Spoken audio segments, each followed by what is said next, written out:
hal yang bisa kita lihat itu ya di pasar saham itu kalau ada emiten yang sudah ada info ini mau vintage ke depannya, wah itu kayaknya sahamnya harganya langsung naik gitu.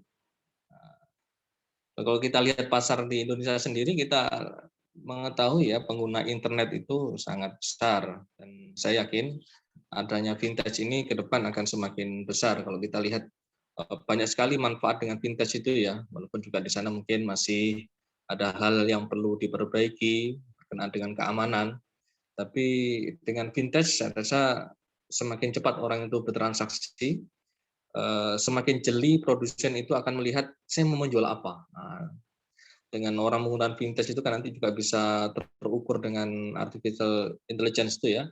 Wah ini pasar apa yang harus kira-kira yang pas diberikan kepada masyarakat. Saya rasa ini menarik dan silakan nanti kita sama-sama sharing.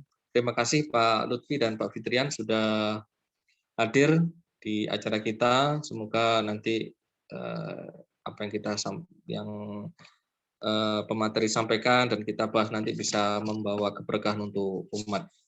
Terima kasih kepada semuanya dan juga pada Mbak MC.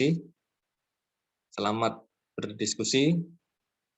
Wabillahi taufiq wal hidayah. Wassalamualaikum warahmatullahi wabarakatuh. Terima kasih kepada Bapak Muhammad Novi Rifai, SHIMA atas sambutannya. Selanjutnya yaitu masuk ke acara inti yang akan dipandu oleh moderator, yaitu Sri Cahyaning Umi Salamah, MSI. Beliau adalah salah satu dosen di Prodi Ekonomi Syariah Universitas Muhammadiyah Malang. Kepada Bu Sri Cahyaning Umi Salamah, MSI, waktu kami serahkan. Ya, Assalamualaikum warahmatullahi wabarakatuh. Terima kasih kepada Ibu Afifah atas waktunya. Perkenalan dulu ya, saya adalah Sri Cahyaning Umi Salamah. Saya salah satu dosen di Universitas Muhammadiyah Malang, Prodi Ekonomi Syariah. Di sini saya diamanahi oleh panitia untuk menjadi moderator. Nah, langsung saja sebelum dimulai, saya bacakan dulu CV-nya untuk pembicara pertama. Di sini ada Bapak Fitrian Aprilianto, ME, beliau lahir dari Probolinggo, kemudian sekarang mengajar di Prodi Ekonomi Syariah Universitas Muhammadiyah Malang, sekaligus Ketua Lab di Ekonomi Syariah. Gitu. Beliau S1 di Universitas Brawijaya, Ekonomi Pembangunan, kemudian lanjut S2-nya di kampus yang sama, Universitas Brawijaya, di Ilmu Ekonomi. Baik, tanpa berlama-lama, mari kita langsung saja ke materi pertama ya, Bapak Rian. Apa sudah siap, Bapak Rian? Insya Allah siap. Sudah bisa didengar suara saya ya? Sudah Bapak. Monggo dipersilakan kepada Bapak Rian untuk memulai materinya. Oke, baik. Terima kasih Mbak Umi Salamah ya, selaku moderator. Baik, saya buka dulu. Bismillahirrahmanirrahim. Assalamualaikum warahmatullahi wabarakatuh.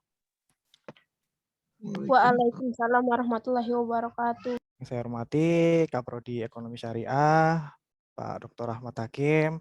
Saya hormati Bapak Novi Rifai selaku Sekretaris Prodi, Bapak Ibu dosen sekalian ya yang hadir dan para peserta webinar series ya IAEI UMM ya yang berbahagia.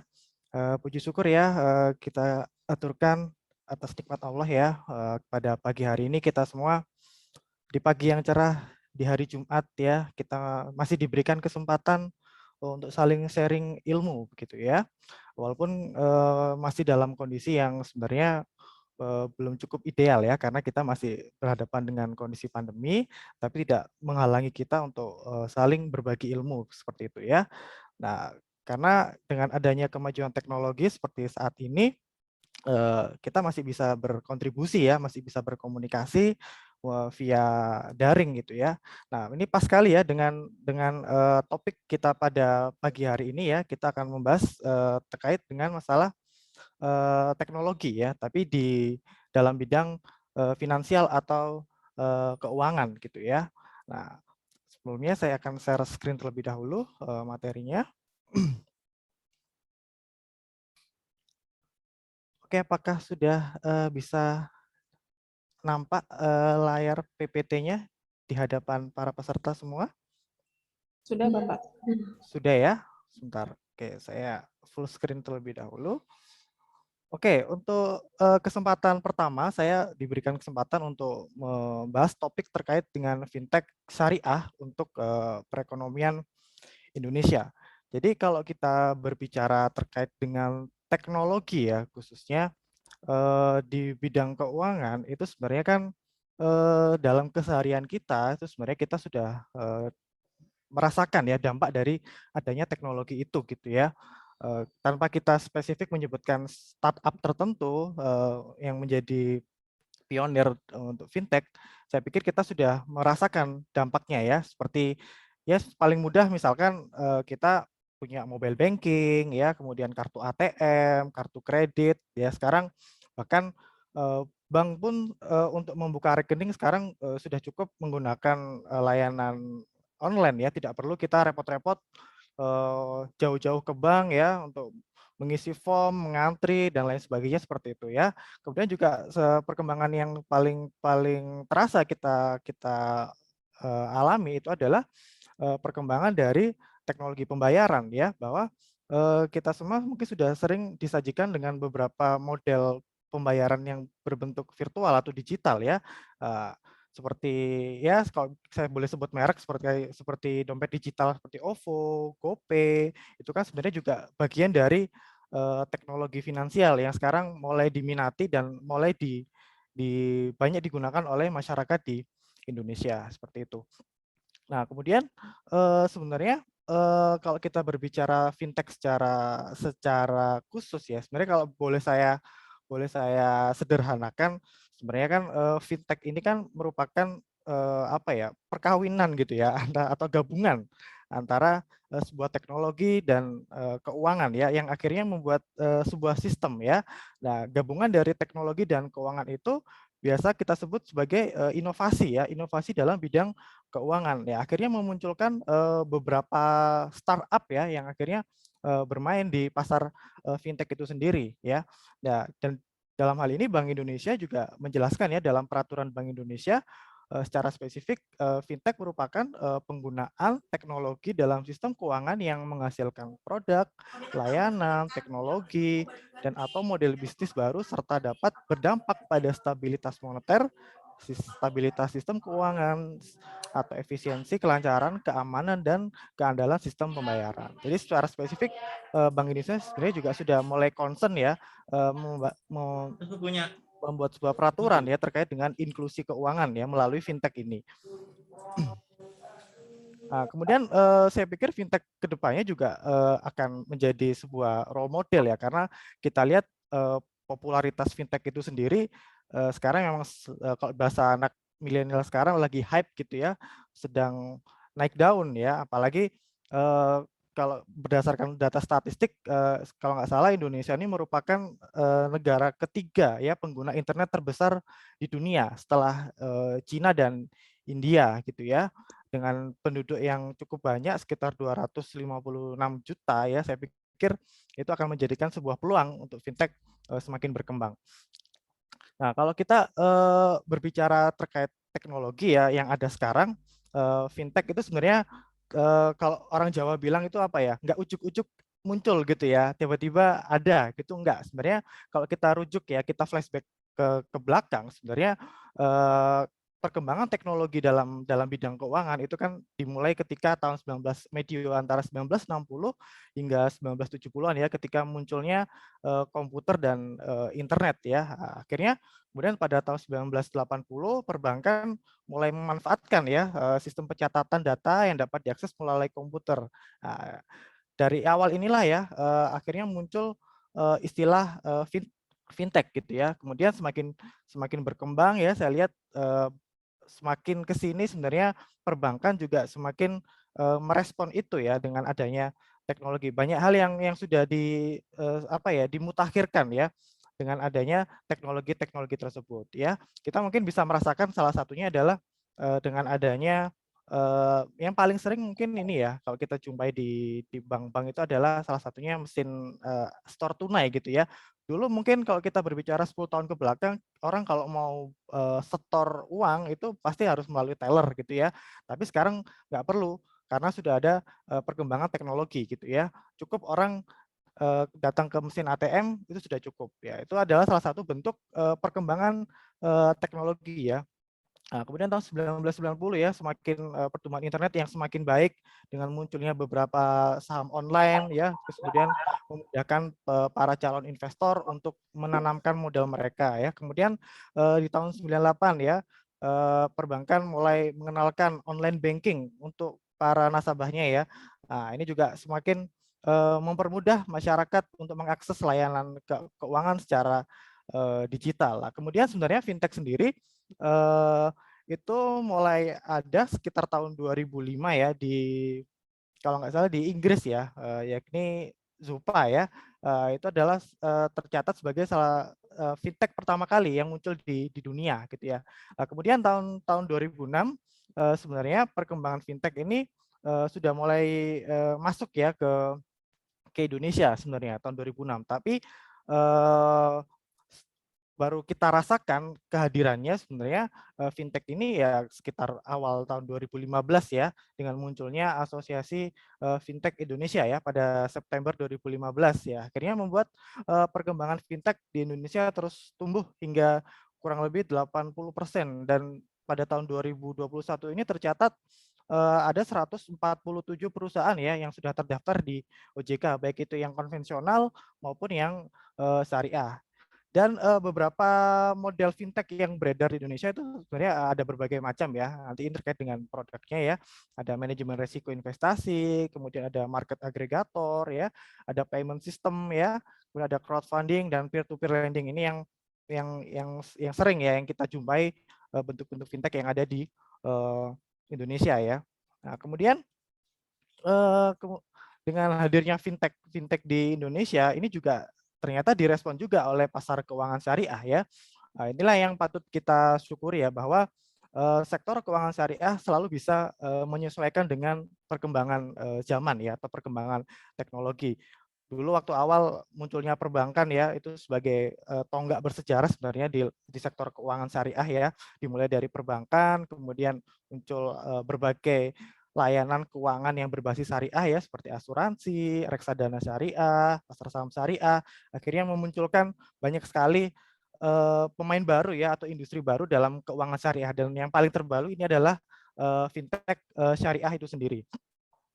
Dan fintech syariah di Indonesia itu sebenarnya mulai berkembang itu sekitar masuk ke Indonesia ya itu awalnya sekitar tahun 2016 ya. Diawali tahun 2015 ya pertama kali fintech syariah di Dubai ya dengan model peer to peer ya atau P2P. Kemudian tahun 2018 fintech syariah itu muncul ya pertama kali di Indonesia. Kemudian per tanggal apa ini 21 Agustus 2021 berdasarkan data yang dilansir IDX Channel ya tercatat untuk saat ini sudah ada sekitar 10 ya 10 perusahaan fintech syariah yang sudah terdaftar di OJK. Nah, kemudian terkait masalah dasar hukum saya pikir hal ini sudah diatur ya. Jadi tidak perlu khawatir ya terkait masalah penggunaan fintech syariah karena beberapa peraturan sudah ada ya terkait seperti di peraturan OJK ya nomor 77 tahun 2016, kemudian Undang-Undang nomor 11 nomor 11 tahun 2008 ya, kemudian ada juga peraturan OJK nomor 1 ya, POJK 7 2013, kemudian ada juga yang terbaru adalah fatwa dari DSN MUI sendiri ya, bahwa MUI juga secara spesifik sudah mengatur terkait pembiayaan dengan model teknologi ya, berbasis teknologi, yaitu diatur di fatwa DSN MUI nomor 117 ya tahun 2018. Jadi untuk terkait masalah dasar hukum saya pikir sudah jelas ya, tidak perlu diragukan lagi kehadiran dari fintech syariah ya. Nah, kemudian nah terkait masalah produk ya, jadi sebenarnya secara garis besar fintech syariah ini dengan fintech konvensional itu dari segi produk sebenarnya tidak jauh berbeda ya, sama halnya seperti industri keuangan yang lain. Contoh seperti perbankan ya. Sebenarnya fintech ini hadir sebagai lembaga intermediasi ya, sebagai lembaga penengah ya yang mempertemukan orang yang punya kelebihan dana dan orang yang sedang membutuhkan dana. Tapi di luar itu semua sebenarnya produk dari fintech syariah itu sendiri juga sudah berkembang ya. Tidak hanya menyediakan layanan pinjaman atau pembiayaan, tapi berbagai hal. Contohnya adalah seperti payment channel ya atau payment system. Mungkin banyak dari kita yang sudah merasakan dampak dengan adanya payment channel atau sistem payment ini ya. Jadi sistem pembayaran atau layanan elektronik yang menggunakan kartu maupun e-money ya, uang elektronik, atau dapat juga berupa sistem pembayaran yang berbasis kriptografi ya atau blockchain. Ya, misalkan kita kenal sekarang Bitcoin ya, itu juga salah satu bentuk jenis dari fintech ya. Kemudian digital banking ya. Contohnya kalau digital banking yang bisa kita gunakan saat ini bisa berupa SMS banking ya, kemudian internet banking, kemudian mobile banking atau mesin ATM ataupun edisi ya. Edisi itu mesin electronic data capture atau yang bisa kita lihat di merchant ya atau di toko-toko alat yang untuk digesek kartu, itu namanya adalah edisi gitu ya. Nah, kemudian online atau digital insurance. Nah, ini juga saat ini banyak beberapa perusahaan asuransi yang mulai memanfaatkan teknologi fintech ya untuk mempromosikan produk asuransinya, kemudian menerbitkan polis dan juga menerima klaim dari nasabah. Nah, kemudian berikutnya adalah ini juga salah satu produk andalan mungkin ya dalam fintech, khususnya fintech syariah, yaitu dengan adanya layanan P2P ya atau peer-to-peer lending. Jadi peer-to-peer ini adalah sistem layanan keuangan yang memposisikan dirinya sebagai market untuk mempertemukan antara pihak peminjam dengan pihak pemberi pinjaman dengan cara memanfaatkan teknologi digital tentunya ya, di mana kebanyakan layanan ini menggunakan aplikasi atau website gitu ya. Jadi peer-to-peer lending ini memungkinkan kita misalkan sebagai seorang investor lah gitu ya, katakanlah kita mau mendepositkan uang kepada pihak fintech, secara jelas kita akan mengetahui siapa yang akan menggunakan uang kita. Kita tahu persis profil orang yang akan menjalankan atau melaksanakan modal yang sudah kita berikan ya. Hal ini yang tidak kita dapatkan kalau kita menggunakan layanan jasa perbankan ya. Kalau perbankan kan kita selama ini mendepositkan uang ya dalam bentuk deposito atau mungkin tabungan dan lain sebagainya. Kita tidak tahu ya uang itu dikelola begitu saja oleh bank tanpa kita mengetahui bahwa siapa yang menggunakan uang tersebut. Tapi dengan adanya model peer-to-peer ini kita akan dengan mudah ya mengetahui siapa yang menggunakan uang kita gitu ya. Jadi kalau dalam bahasa mikroekonomi kita dengan adanya peer-to-peer ini bisa meminimalisir yang namanya asymmetric information ya. Jadi kita secara jelas tahu informasi siapa yang menggunakan uang kita. Nah, kemudian berikutnya ada layanan crowdfunding. Ini juga layanan yang sering paling banyak digunakan oleh jasa fintech ya. Crowdfunding ini kalau bahasa sederhananya apa ya, urunan gitu ya atau patungan ya. Jadi sistem untuk mengumpulkan modal ya menggunakan teknologi gitu ya. Jadi mungkin beberapa investor atau orang yang punya kelebihan dana gitu ya, baik itu perorangan ataupun organisasi atau lembaga lain sebagainya bisa mengumpulkan dana gitu ya melalui istilah crowdfunding. Dan di luar negeri sebenarnya istilah crowdfunding ini sudah sangat familiar ya, sudah sangat banyak digunakan untuk membiayai proyek-proyek tertentu gitu ya. Jadi mungkin kalau dalam bahasa syariah kita bisa sebut crowdfunding ini istilahnya musyarakah gitu ya. Jadi bersama-sama gitu ya, patungan modal untuk menjalankan sebuah proyek tertentu gitu ya. Nah, kemudian berikutnya adalah terkait ini ya fintech yang hadir di Indonesia. Kalau saya ambil data ini di OJK ya ada beberapa ya, ada Investri, ada Amanah, ada Etis ya, ada Capital Boost, P2P Syariah, Fintech Syariah, Kaswa, Alami Syariah, Dana Syariah, Dua Syariah. Jadi kalau para peserta yang hadir pada pagi ini tidak di luar 10 apa 9 produk ini saya pikir jangan digunakan dulu ya, karena yang terdaftar di OJK baru ini ya memang. Kemudian kita beralih ke ini ya, overview terkait penyelenggaraan fintech lending. Ini saya ambil data dari OJK gitu ya.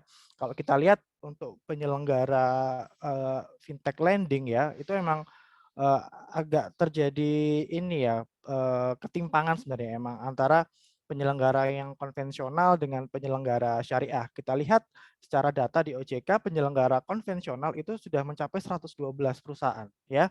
Ini data per Juli 2021 ya. Kemudian untuk penyelenggara syariah itu baru 9 ya yang tercatat di OJK. Nah, ini sebenarnya menjadi tantangan juga ya. Kenapa kok bisa terjadi ketimpangan yang cukup jauh antara penyelenggara yang konvensional dan penyelenggara syariah. Nah, dari total aset juga kita lihat sebenarnya terjadi cukup ini juga ya, ketimpangan yang cukup jauh juga gitu ya. Kita lihat kalau di data OJK ini dari segi aset gitu yang konvensional itu sekitar 4 miliar ya, lebih ya. Terus kemudian kalau dari yang syariah itu hanya ya sekitar 107 ya, 107 miliar ya, nggak terlalu banyak. Jadi ketimpangannya cukup jauh ya. Nah, kemudian bagaimana fintech ini khususnya syariah ya, fintech syariah ini bisa berdampak besar kepada perekonomian gitu ya. Jadi ke depan memang kita harus akui ya, teknologi ini akan menjadi sebuah apa ya, keharusan ya atau sebagai sebuah kebutuhan bagi sebagian besar masyarakat. Jadi saya pikir ke depannya peluang fintech untuk berdampak kepada perekonomian itu akan sangat tinggi ya. Karena kita tahu ya apa ya, dengan adanya fintech ini akan menghadirkan sebuah efisiensi ya melalui pembayaran seluler seperti yang saya jelaskan di awal tadi. Kita adalah pengguna internet, salah satu pengguna internet terbesar di dunia ya, nomor 3 setelah Cina dan India. Kalau nggak salah data yang saya terakhir lihat, pengguna internet di Indonesia itu lebih dari 171 juta jiwa ya. Itu menandakan bahwa porsi yang cukup besar ya terkait peluang fintech ke depannya seperti apa. Kemudian dengan hadirnya fintech ini juga akan menghadirkan sebuah ini ya, pembiayaan dan harga yang menarik ya. Jadi bisa menjadi alternatif bagi sebagian masyarakat ya untuk merasakan ya atau menikmati dari layanan jasa keuangan selain perbankan seperti itu ya. Kemudian dengan hadirnya fintech juga akan memberikan fleksibilitas ya, karena semua sudah dalam genggaman gitu ya. Jadi kita sudah nggak perlu jauh-jauh lagi, kita harus ke bank dan lain sebagainya ya, mengisi form tertentu, mengantri dan lain sebagainya ya. Kita hanya cukup melalui ponsel atau melalui website ya, kita sudah bisa mendapatkan akses dari fintech gitu ya. Nah, kemudian peluang berikutnya adalah masih banyaknya masyarakat muslim yang tidak terlayani di sektor perbankan ya. Kita tahu Indonesia merupakan salah satu penduduk Islam terbesar di dunia ya. Nah, itu akan menjadi peluang sebenarnya untuk fintech syariah untuk terus berkontribusi ya, khususnya dalam hal pembiayaan untuk sektor UMKM ya. Nah, kurang lebih kalau saya baca kemarin ada data ya, kurang lebih sekitar 60 juta ya, di Indonesia itu ada 60 juta UMKM. Dan dari 60 juta itu hanya sekitar 20% yang mengakses perbankan ya. Nah, itu sebenarnya bisa menjadi peluang untuk fintech ya, menangkap peluang itu.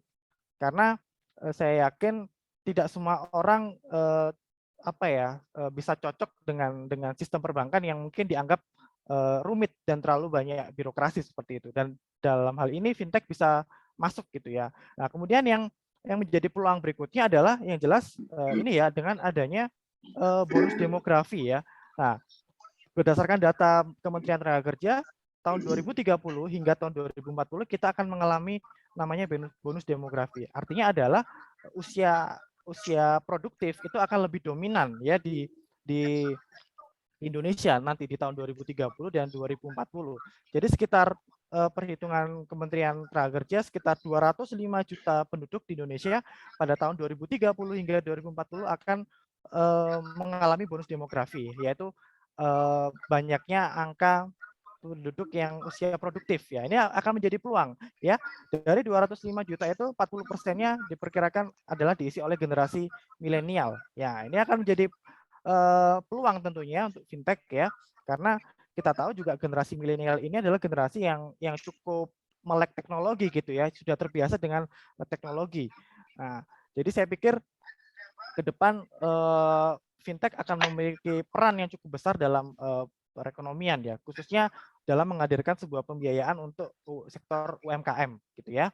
Nah, kemudian berikutnya adalah bagaimana kalau tadi kita berbicara peluang, kita juga harus berbicara terkait dengan tantangan yang akan dihadapi oleh fintech ke depannya ya.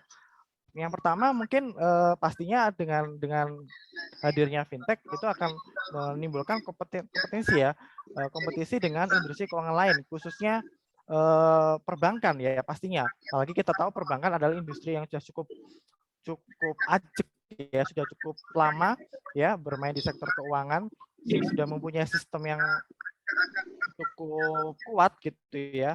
Hal ini bisa menjadi tantangan sendiri dalam fintech syariah gitu ya.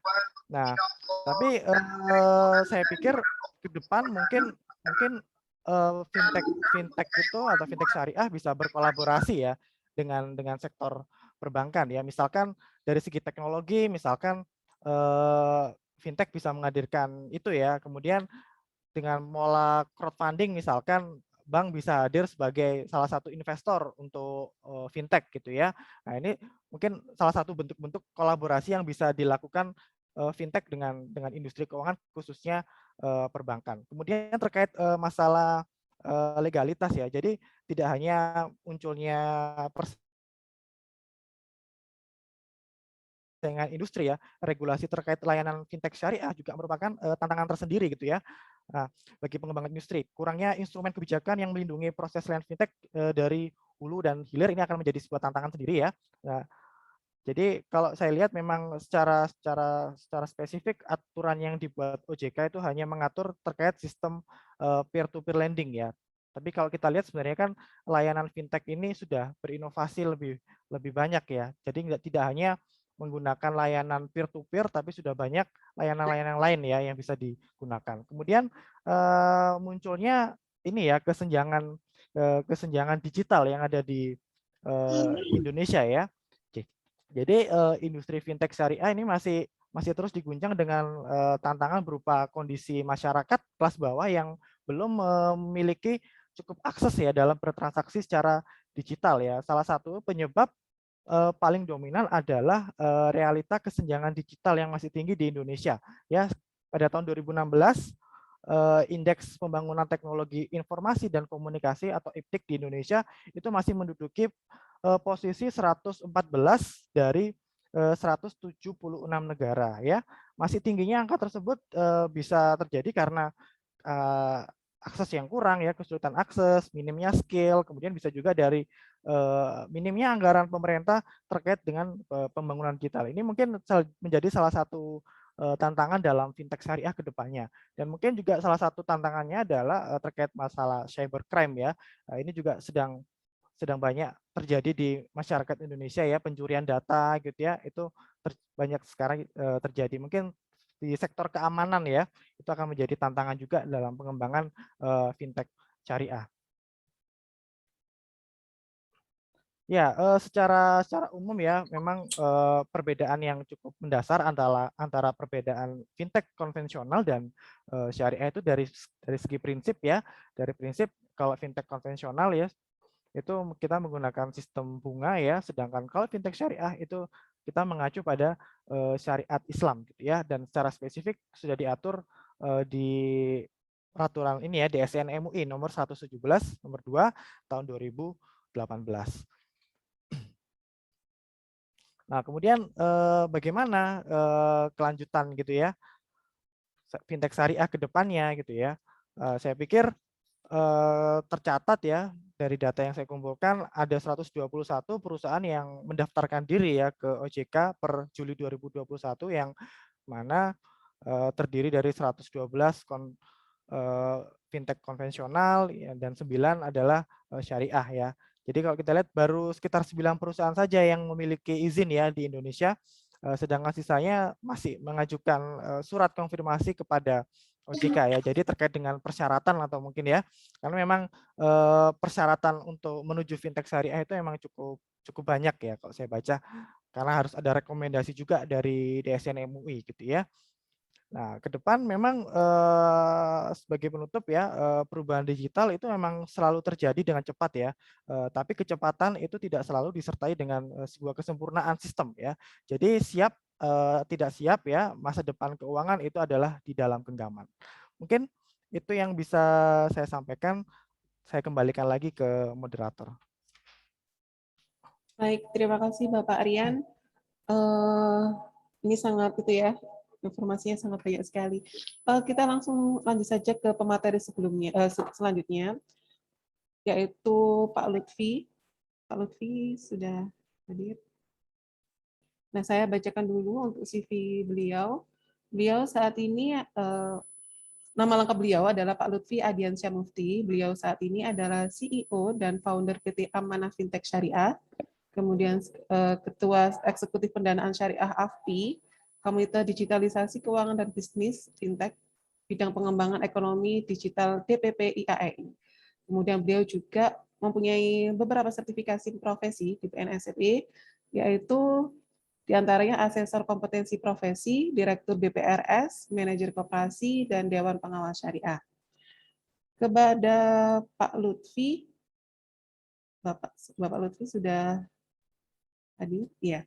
Kepada Pak Lutfi, kami persilakan. Sebelumnya mohon maaf, kami ingatkan kepada peserta untuk sesi tanya jawab akan ada setelah sesi materi selesai, dan pertanyaan-pertanyaan bisa dituliskan di kolom chat ya. Nanti akan kami bacakan setelah materi selesai. Baik, kepada Bapak Lutfi karena sudah hadir, dipersilahkan waktunya. Assalamualaikum warahmatullahi wabarakatuh. Waalaikumsalam warahmatullahi wabarakatuh. Waalaikumsalam warahmatullahi wabarakatuh. Bismillahirrahmanirrahim. Allahumma sholli ala Muhammad wa ala ali Muhammad. Ya, terima kasih kepada para pejabat Universitas Muhammadiyah Malang, kepada panitia, kepada narasumber Pak Fitrian, dan kepada para peserta yang hadir hari ini. Terima kasih telah mengundang saya. Insya Allah hari ini saya akan coba sharing aja sih pengalaman apa yang sudah saya lakukan, kami lakukan di dalam industri fintech syariah, dan kira-kira ada perkembangan apa yang memang terjadi di industri gitu ya, yang saya lakukan ataupun yang kawan-kawan fintech lakukan gitu. Izin saya sharing screen. Oke, sebentar.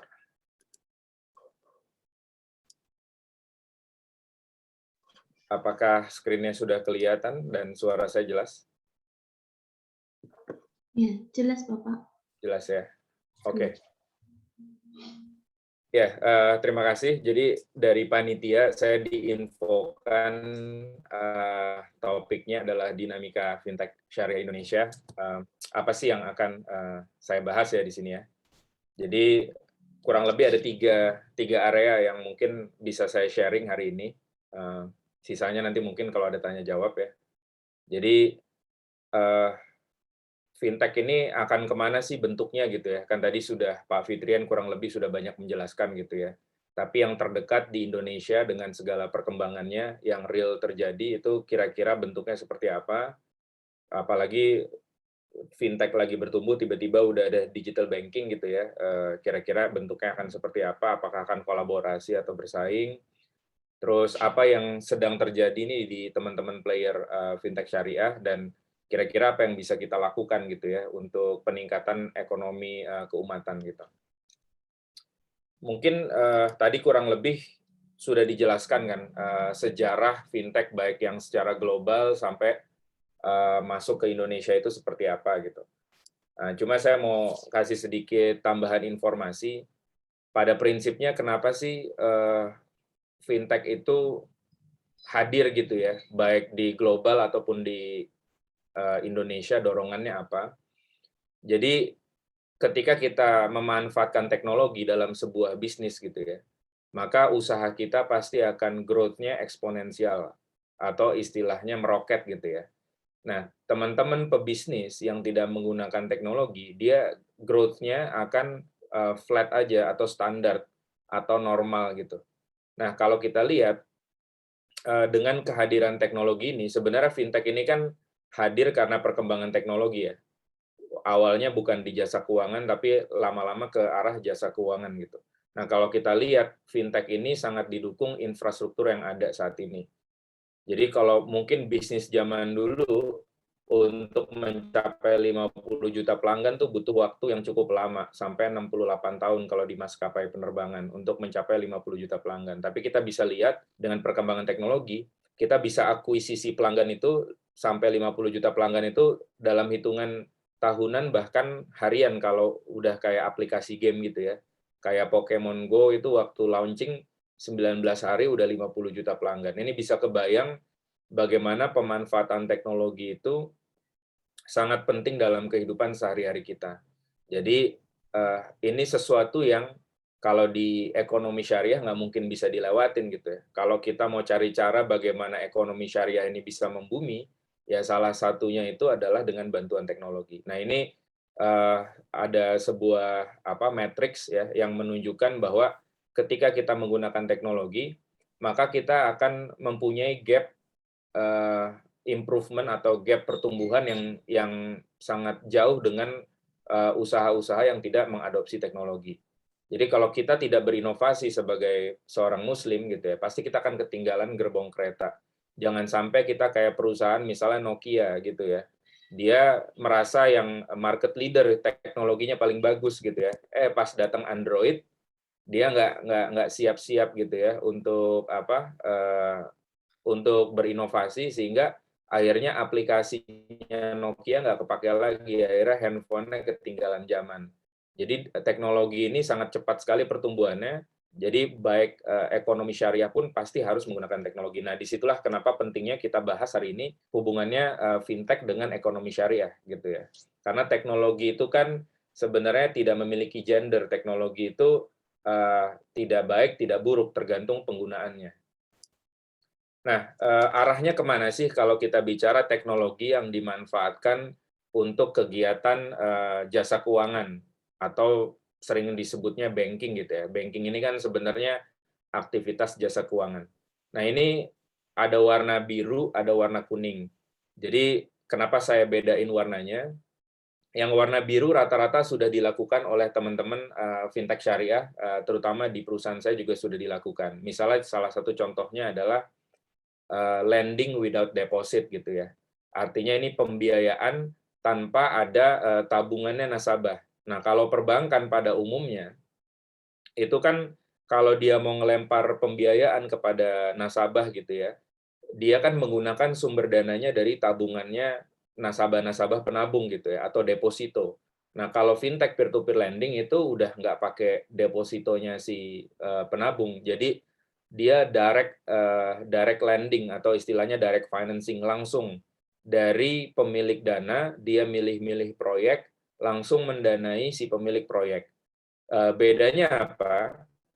Kalau kita jadi penabung, kita kan nggak pernah tahu nih uang deposito kita atau uang tabungan kita diputarnya ke UMKM yang mana, kita nggak tahu kan. Karena prinsipnya kita cuma di akhir bulan akan terima bagi hasil kalau itu misalnya deposito syariah gitu kan. Tapi kita nggak pernah tahu tuh uang kita berputar di industri mana. Nah, itu tidak terjadi sama fintech. Karena fintech itu benar-benar yang milih proyeknya adalah si pemilik dana. Nah, ini sudah terjadi sama fintech. Misalnya banking without bankers, melakukan aktivitas jasa keuangan, tapi tanpa ada tellernya, tanpa ada tatap muka dengan manusianya, karena semua bertatap mukanya dengan aplikasi atau website. Nah, jadi kalau kita bicara apa sih future-nya fintech gitu ya, ini bagan ini dibuat oleh konsultan Deloitte itu 2016. Bayangin, ini dibuatnya di 2016, tapi kita baru 2021 udah terjadi nih. Hampir 90%-nya udah terjadi di era kita gitu ya, baru di 2021. Dan yang warna kuning ini sudah terjadi tapi di fintech lain, misalnya payment without middleman. Kan sekarang udah banyak nih fintech yang remitansi atau pengiriman uang yang menghemat biaya ATM bersama gitu ya. Terus juga payment atau mata uang currency yang bisa ditransaksikan di luar negeri tanpa kepotong nilai valutanya gitu. Misalnya pakai kripto gitu ya. Kenapa cryptocurrency itu populer di Eropa? Ya karena Eropa aja naik kereta kita udah bisa pindah negara gitu kan. Maka sangat sulit kalau kita harus pindah negara, naik kereta, kita tukar-tukar mata uang. Makanya mereka lebih senang pakai kripto gitu. Nah, kripto itu kan salah satu payment without middleman. Jadi bentuk-bentuk yang di depan ini hampir sebagian besar sudah terjadi di era kita. Nah, lantas akan seperti apa sih transformasinya ya? Kurang lebih dari Deloitte dia mengidentifikasi akan ada 5 transformasi besar. Rata-rata kalau di luar negeri udah ada, kalau di Indonesia lagi on process. Misalnya salah satunya adalah jasa keuangan yang melibatkan artificial intelligence atau machine learning. Nah, saya melihat belum banyak sih fintech player di Indonesia yang sudah melibatkan machine learning. Kalau player e-commerce sudah banyak. Misalnya player e-commerce kita misal belanja di salah satu e-commerce, kita lagi browsing-browsing, terus nggak jadi beli kan, 5 menit kita baru browsing, kita tutup karena ada telepon, kita nggak buka lagi aplikasi e-commerce-nya, tiba-tiba ada pop-up muncul, Anda lagi cari mesin cuci ya, ini rekomendasi kami. Nah, itu machine learning tuh. Jadi machine learning tahu behavior kita sehingga dia merekomendasi apa yang cocok untuk kita. Nah, di dunia finansial, di teman-teman fintech player masih belum banyak ya. Tapi kalau kayak GoPay, OVO itu udah mulai pakai machine learning karena perusahaannya juga udah besar. Kalau marketplace lending ini udah terjadi di peer-to-peer lending maupun di security crowdfunding sudah terjadi mempertemukan antara pemilik dana dengan penerima dana. Blockchain udah mulai ada ya, tapi baru sifatnya blockchain yang untuk halal gitu ya. Kalau di ekonomi syariah itu udah mulai ada blockchain yang untuk mengidentifikasi, men-tracking apakah dagingnya dipotongnya halal, dipotongnya di mana gitu ya, itu udah mulai ada. Terus kalau dari sisi diskusi-diskusi yang saya ikuti dengan Badan Wakaf Indonesia ataupun dengan KNEKS, mulai ada konsep blockchain untuk diadopsi kepada wakaf gitu ya, udah mulai ada. Dan kalau simplifying organization udah terjadi nih di digital banking, dia secara struktur organisasi pasti lebih langsing ketimbang perbankan yang tradisional. Nah, tapi kalau di luar negeri, ya kita bicara di China ya, yang salah satu leading fintech industry selain di Silicon Valley di US gitu ya, salah satu yang maju itu adalah di Cina. Walaupun dia nggak jadi IPO, tapi kita kalau ngelihat roadmap-nya Alibaba itu mengerikan sekali ya. Artinya mengerikan dalam hal yang kalau saya sebagai player bagus banget nih. Kok bisa dia bikin ekosistem sebegini lengkap gitu. Dimulai dari ekosistem e-commerce, ke logistiknya sampai ke payment. Ke payment-nya masuk ke personal ya. Ini kalau di Alibaba Group namanya Ant Financial. Dia tuh jasa keuangan terbesar di Cina saat ini. Penggunanya 70% penduduk Cina.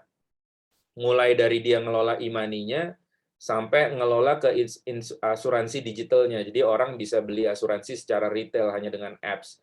Terus ada recehan-recehan ketika kita pakai e-money, misalnya kita belanja di Alibaba kan nggak kepake tuh sisa e-money-nya. Sisa e-money-nya bisa diinvestasikan. Jadi nggak ada uang digital yang kalau sekarang kan misalnya kita pakai e-money, kalau nggak kepake kan nggak kemana-mana tuh ya uangnya. Nggak akan menghasilkan gitu. Kalau di Ant Financial, di Alipay itu bisa diinvestasikan. Nah, kalau saya ngelihat kecenderungannya, misalnya kayak Goto ya, Goto Finansial, merger dari Gojek dan Tokopedia, arah yang mereka ambil akan seperti ini. Jadi di Amazon pun udah terjadi ya, ekosistemnya Amazon itu sudah seperti ekosistemnya Alibaba. Yang belum punya cuma Indonesia nih. Kalau di India juga udah mulai ada. Tapi saya melihat apa yang terjadi di Silicon Valley pasti akan terjadi di China, apa yang terjadi di China pada akhirnya akan terjadi di Indonesia. Jadi kalau teman-teman mau tahu arahnya Goto Finansial atau Gojek Tokopedia merger itu arahnya kemana, pasti ujung-ujungnya arahnya mirip-mirip kayak gini, yaitu nanti akan ke personal finance-nya teman-teman. Nah, kalau kita bicara spesifik Indonesia gitu ya, kita mesti bersyukur gitu, tapi masih belum banyak teman-teman pegiat ekonomi syariah yang benar-benar memanfaatkan regulasi yang ada. Jadi kalau kita lihat di Indonesia, fintech itu sangat berkembang dengan baik karena regulasinya didukung. Mungkin yang kita kenal pertama kali itu fintech itu yang dikelola oleh Bank Indonesia, yaitu fintech payment. Baik payment gateway kalau kita bayar-bayar pakai virtual account gitu ya, atau fintech yang sifatnya e-money yang kita pakai sekarang, ada GoPay, OVO, dan lain-lain gitu ya. Nah, tapi fintech itu bukan berhenti di e-money saja. Sekarang sudah ada fintech yang di bawah otoritas jasa keuangan. Jadi ada 3 fintech yang resmi, ada aturannya di OJK. Yang pertama kali lahir itu tadi udah disebut, adalah fintech peer-to-peer lending, yang saat ini amanah ada di bawah industrinya peer-to-peer lending. Terus yang kedua lahir itu adalah fintech inovasi keuangan digital. Itu asosiasinya di bawah AFSI, Fintech Syariah Indonesia, dan Asosiasi Fintech Indonesia. Nah, itu kita sebutnya selalu inovasi keuangan digital atau supporting fintech, jadi fintech pendukung. Jadi isinya player-player yang mendukung infrastruktur fintech peer-to-peer lending ataupun fintech crowdfunding. Nah, yang terakhir lahir ini adalah di bawahnya Asosiasi Aludi, Asosiasi Layanan Urun Dana Indonesia. Ini di bawah OJK Pasar Modal, namanya Security Crowdfunding. Dulu namanya Equity Crowdfunding, itu berubah menjadi security crowdfunding. Nanti saya jelasin bedanya apa. Dan juga ada fintech yang sifatnya ekosistem.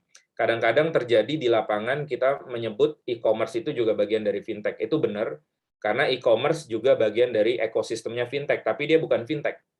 Tapi dia mendukung fintech itu untuk bisa menyalurkan dananya. Misalnya kita kerjasama dengan pelaku dengan ekosistem e-commerce, misalnya Amanah kerjasama dengan Bineka misalnya gitu ya, untuk mendanai cicilan belanja di e-commerce-nya maupun mendanai pelapaknya. Nah, itu kan berarti peer-to-peer lending bekerja sama dengan marketplace gitu kan.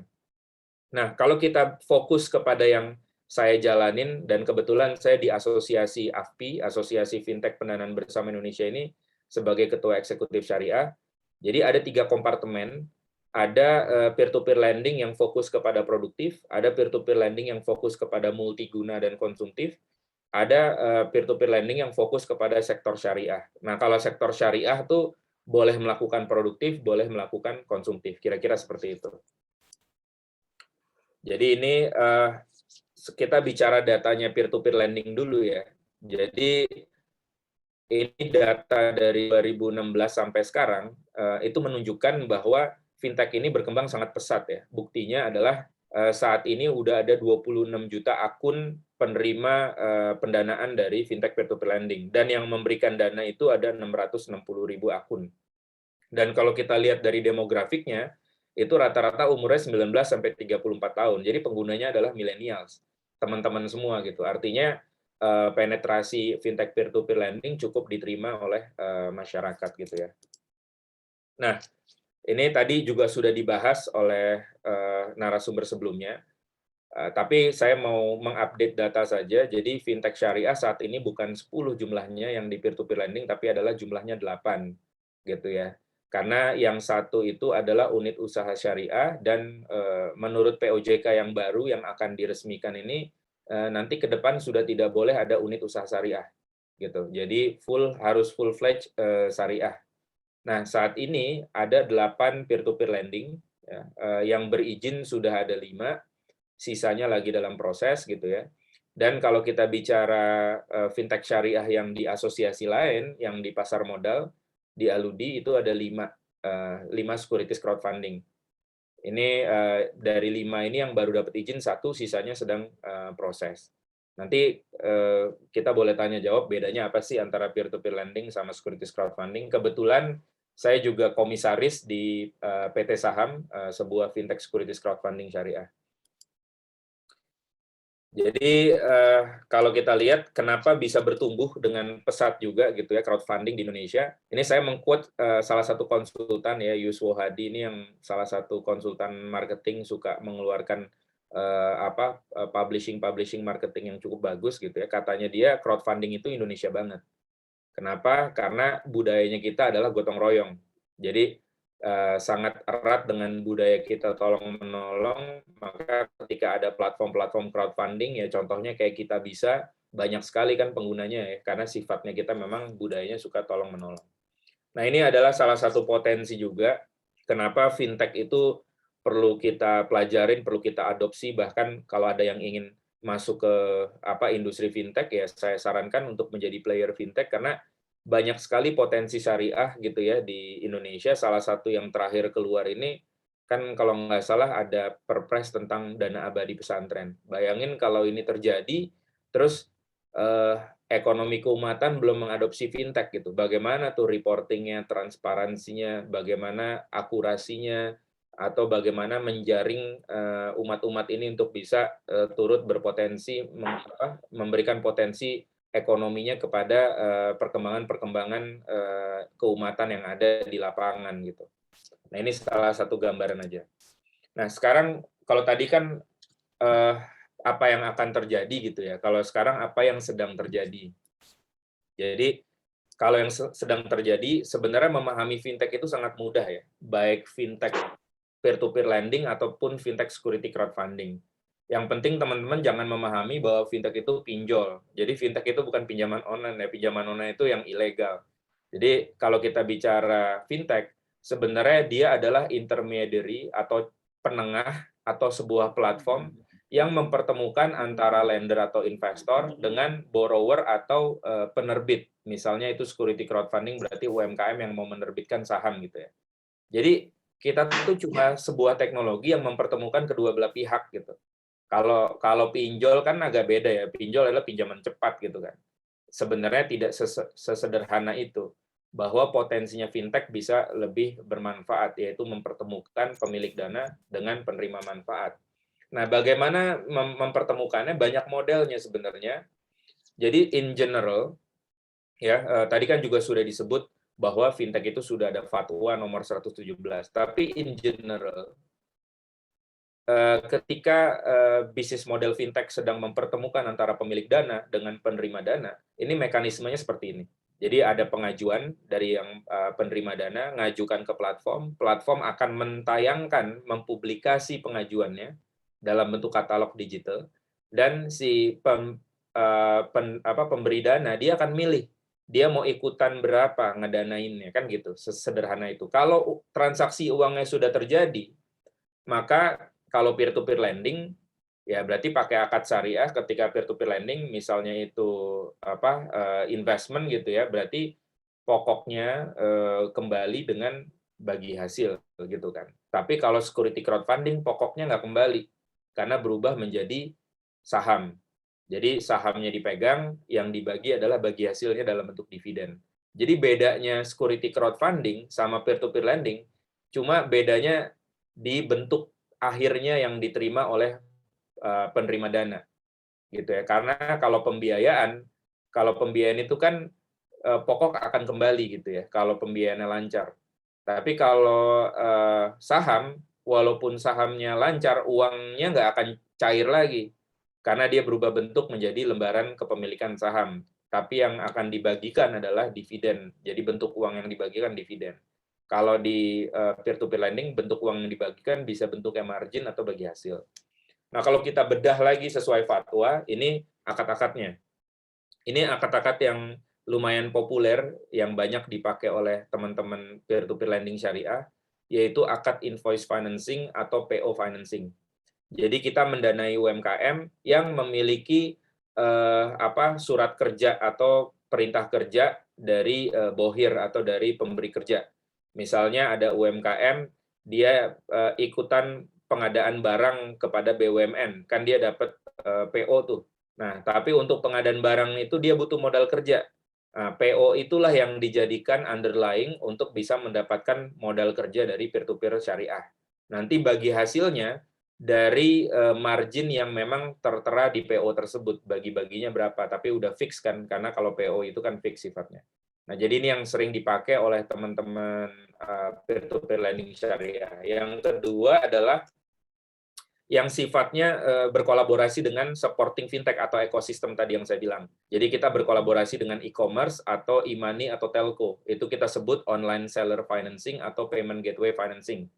Nah, misalnya kita kerjasama dengan e-commerce, berarti pengguna-pengguna e-commerce yang kita danain berdasarkan track record transaksinya mereka. Misalnya pelapak di salah satu e-commerce, dia udah 6 bulan menjadi pelapak, dia ada history transaksinya, misalnya sales-nya per bulan sekian, maka dia butuh modal kerja sekian gitu ya. Nah, kita credit scoring-nya berdasarkan history transaksi yang ada di e-commerce tersebut. Nah, ini kita sebut online seller financing atau payment gateway financing.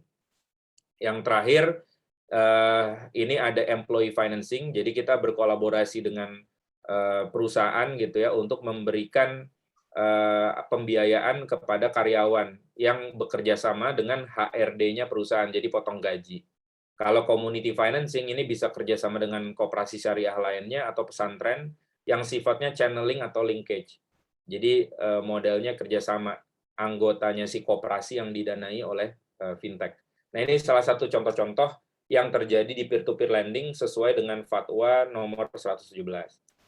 Nah, adapun juga terjadi di beberapa fintech yang berkolaborasi dengan lembaga wakaf. Jadi bukan hanya sifatnya fully komersial, tapi ada sisi sosialnya gitu ya. Salah satunya Amanah, kita udah bekerja sama dengan BWI, Basnas maupun Forum Wakaf Produktif ya. Jadi kita bagian dari additional service kita ya, kita bantu mereka gitu ya. Karena kenapa kita bisa bantu lembaga wakaf? Ya prinsipnya teknologi kita tuh mirip-mirip yang dibutuhkan oleh prosesnya di wakaf. Misalnya proses wakaf itu kan ketika ada wakif ya, si pemilik wakaf mau memberikan wakaf, kalau di Indonesia kan by regulation kita harus melakukan APO PPT. APO PPT itu seperti kita harus mengidentifikasi apakah potensi dananya itu money laundering atau dana teroris kan kayak gitu kan. Kita harus melakukan IKYC, harus menetapkan apakah dana ini memang dananya bersih gitu. Nah, kalau lembaga wakaf kan untuk menetapkan itu mereka mungkin nggak punya teknologi yang secanggih fintech, karena fintech udah terkoneksi dengan ekosistem perbankan dan ekosistem dukcapil dan lain-lain gitu ya. Jadi kita bisa berkolaborasi dengan lembaga wakaf untuk memverifikasi si wakifnya. Dan akad-akad itu terjadi secara digital karena kita udah bisa tanda tangan digital. Terus yang kedua, misalnya mau mencatat ikrar wakaf. Ya kan selama ini lembaga wakaf mencatat ikrar wakafnya itu pakai kertas. Nah, ini sekarang udah bisa di platform. Terus menawarkan objek wakaf. Kalau nawarinnya masih secara tradisional dengan poster, dengan telepon, call center, sekarang nawarin objek wakaf itu bisa dengan pola crowdfunding campaign gitu kan. Terus ketika ada yang berpartisipasi, reportingnya juga udah bisa elektronik dan real time. Karena semuanya berbasis personal gadget ya, baik website ataupun mobile apps. Nah, ini salah satu bentuk-bentuk kolaborasi antara lembaga wakaf dengan fintech. Jadi ada yang lembaga wakafnya nitip project di fintech, atau ada fintech yang bagi hasilnya itu disisihkan untuk lembaga wakaf. Jadi mau pakai model yang direct atau yang indirect gitu ya. Dan ini sesuai diskusi kami dengan KNEKS, Komite Nasional Ekonomi Keuangan Syariah, kalau ini pola kerjasama antara security crowdfunding dengan lembaga wakaf. Nah, karena kan kalau peer-to-peer lending tadi pembiayaan ya, kalau ini saham. Ini lebih menarik lagi, tapi mungkin saya nggak akan jelasin di sini ya, karena cukup panjang, masih ada beberapa slide lagi. Nah, apa yang bisa dilakukan gitu ya? Next-nya, jadi selalu ada pertanyaan seperti ini, terutama dari misalnya kita selalu punya persepsi berarti antara bank dengan fintech itu berkompetisi dong, selalu berkompetisi. Nah, sebenarnya fintech ini didesain sama OJK itu bukan untuk berkompetisi ya, tapi untuk berkolaborasi. Jadi di lapangan itu selalu ada pertanyaan, misalnya kalau kita mau punya fintech, lebih baik kita beli, bangun, atau bermitra dengan fintech yang ada. Misalnya teman-teman Muhammadiyah ini besar nih kan gitu, komunitasnya besar. Apakah sebaiknya Muhammadiyah beli fintech yang ada atau bangun fintech dari nol atau bermitra dengan fintech yang ada? Jadi karena ini era kolaborasi, tentu saya akan bilang lebih baik kolaborasi. Nah, ini bentuk kolaborasi itu ada 3. Antara pelaku jasa keuangan yang besar, kayak bank multi finance bekerja sama dengan fintech, atau fintech bekerja sama dengan fintech, atau non-bank seperti komunitas seperti Muhammadiyah atau seperti kampus berkolaborasi dengan fintech. Nah, apa sih bedanya gitu ya? Kita melihat juga banyak nih teman-teman bank berkolaborasi dengan fintech. Lah, keuntungannya apa? Bank udah sebesar begitu berkolaborasi dengan fintech karena bank kadang-kadang ingin berinovasi di luar perusahaannya. Mungkin dia terkait regulasi dia nggak bisa melakukan produk tersebut, maka dia titipkan produknya ke fintech, gitu ya. Misalnya salah satunya Amanah kita punya produk pendanaan porsi haji, gitu ya. Pendanaan porsi haji ini kalau dari Kemenak perbankan nggak boleh melakukan saat ini di moratorium, tapi kalau multi finance syariah boleh, gitu kan. Maka perbankan ataupun multi finance nitip tuh produknya di Amanah. Jadi kalau mau mendapatkan pendanaan porsi haji itu bisa apply-nya di apps-nya Amanah. Itu salah satu bentuk kolaborasi antara fintech dengan incumbent. Tapi Amanah juga ada nih kerjasama antara fintech dengan fintech gitu ya. Misalnya siapa? Misalnya Link Aja Syariah itu kan fintech Imani ya. Kita tuh kolaborasi dengan Link Aja Syariah untuk pendanaan pulsa maupun tadi ya pendanaan haji gitu. Jadi usernya Link Aja tanpa harus masuk ke Amanah, dia bisa apply pendanaan haji ataupun talangan pulsa melalui platform Link Aja. Nah, terus kalau non-bank dengan fintech, ya berarti misalnya kayak komunitas koperasi ataupun komunitas keagamaan ataupun kampus berkolaborasi dengan fintech. Nah, untungnya in prinsip ada 4. Fintech itu bisa meningkatkan inovasi di infrastrukturnya teman-teman partner. Jadi kita bisa mempercepat proses onboarding bagi nasabah-nasabah. Jadi melakukannya secara elektronik, baik credit scoring maupun verifikasinya. Terus kita bisa meningkatkan distribusi gitu ya, karena kita ketika mau menyalurkan pendanaan, mungkin kalau bank harus buka-buka cabang banyak, tapi dengan bekerja sama dengan fintech, dia bisa mendistribusinya lewat apps-nya si fintech. Terus bisa mengakuisisi market baru. Tadi kan kelihatan ya, secara data umurnya 19 sampai 34 tahun.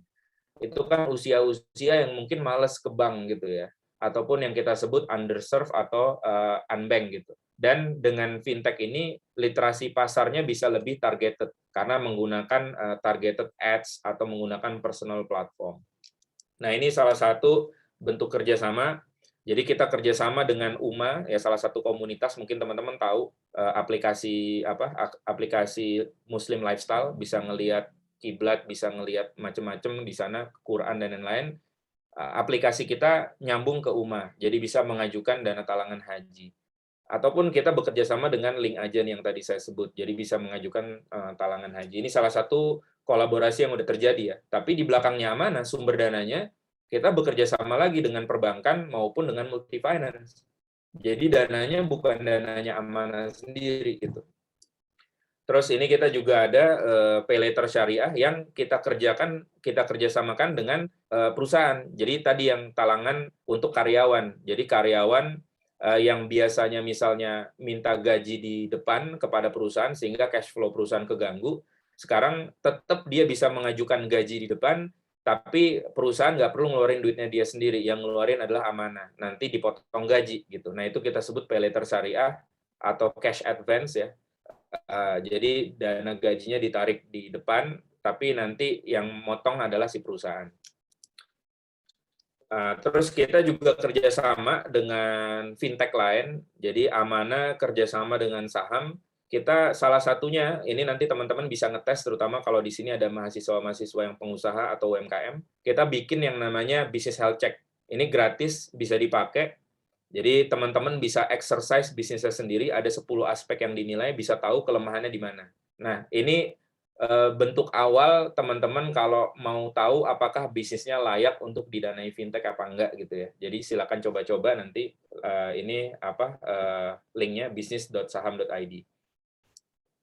Nah, kalau ini yang lebih ke arah sosial ya. Jadi Amanah pun juga ada aktivitas sosial, kita kerjasama dengan Basnas, UNDP. Salah satunya kemarin waktu di pandemi itu kan banyak borrower atau penerima pembiayaan itu yang macet ya, terlilit hutang gitu ya. Nah, itu hutangnya kita lunasin dengan sedekah produktif, tapi benar-benar kita analisa dia benar-benar udah nggak bisa bayar gitu ya. Jadi kita ajak masyarakat untuk berdonasi ngebantu mereka. Jadi alhamdulillah banyak yang terbantu dari donasi sedekah produktif yang kita arahin menjadi Qardul Hasan. Nah ini juga kita kerjasama dengan Dompet Duafa, waktu itu crowdfunding sosial untuk galang APD ya. Awal-awal 2020 bulan Mei kan tuh APD, krisis APD ya. Kita kaget kena COVID, terus APD jarang banget dan mahal. Nah ini kita bantu dengan Dompet Duafa pakai crowdfunding. Ini juga crowdfunding sosial. Nah, ini juga salah satu bentuk kerjasama Amanah dengan Basnas ya, waktu kurban. Setiap tahun kalau kurban itu Amanah, kita kurbannya bekerja sama dengan Basnas, jadi bisa ngambil kurban Basnas tapi di dalam apps-nya Amanah. Kita juga masuk ke sektor agrobisnis gitu ya, kita mendanai hidroponik, ini salah satu bentuk-bentuk yang sektor produktif itu bukan cuma UMKM, tapi juga ada agrobisnis. Nah, kita juga masuk ke wakaf gitu ya, kita bantu beberapa teman-teman wakaf, ini salah satu contohnya. Di aplikasi kita udah bisa mengakomodir wakaf, ikrar wakafnya maupun sertifikat wakafnya.